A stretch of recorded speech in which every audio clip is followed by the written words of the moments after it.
Welcome to the forum. My name is Morgan Holt. I'm Chairman of Branding Content Marketing Association and a strategist at Wolf Olins, but the gold is going to come from these guys. The premise of what they're going to talk about is that as a brand, you can't sit on the sidelines anymore. You've got to be a part of the game, and being part of the game means learning some new rules. And if you're going to learn some new rules, who better than EA to learn them from? So we've got Dave Madden, Tom Mapham, and Chris Demico. And I'm with Electronic Arts.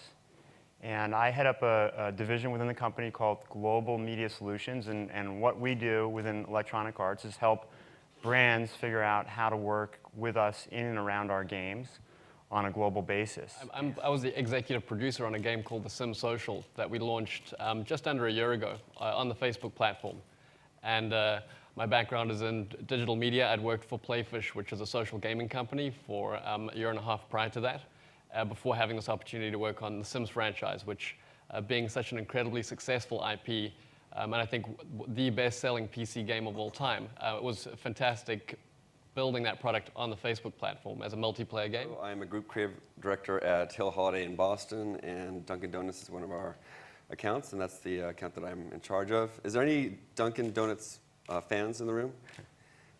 Dunkin', just a quick background on Dunkin'. It's a American brand based, started in Boston, and it's a big coffee brand and our main competitors are both McDonald's and Starbucks.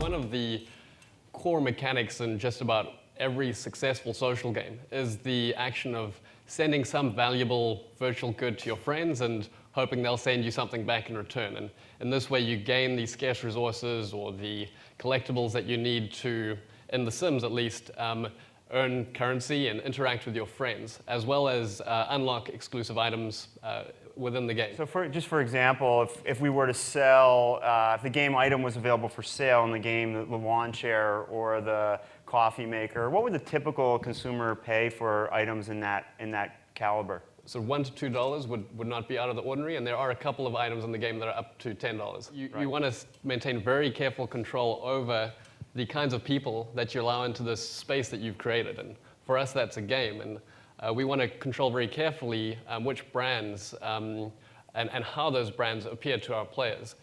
I remember a couple of years ago when we started doing these kinds of integrations, we were incredibly nervous about upsetting players. And so we started with a very cautious approach and only even entertain the idea of working with brands who really fit with the game itself. So we had a Restaurant City game, and there we only worked with foods and beverages initially. However, the fact that we're giving away something valuable to players turned out to be hugely popular. And so the more that we played with this, it turned out that players were much more positive than we had expected. And so long as we worked hard at making sure it was well executed, and some brands certainly need a little bit more help to present themselves to players, as some people entering a nightclub need a little bit of style advice. It's kind of similar. But in all cases, we ended up with a very positive reaction from players, because all of a sudden they're getting premium goods that are subsidized by a brand, and that's something free for you. So it's kind of similar to going to a Google party and getting free beers. Hey, no one's going to complain about free drinks. It works pretty well. I think there's a lot of risk for brands going into something new or something that's unclear what the user's mindset is while they're there. We know that brands like The Sims are creative, and they're immersive, and they're about building relationships and creating a whole new persona for yourself. So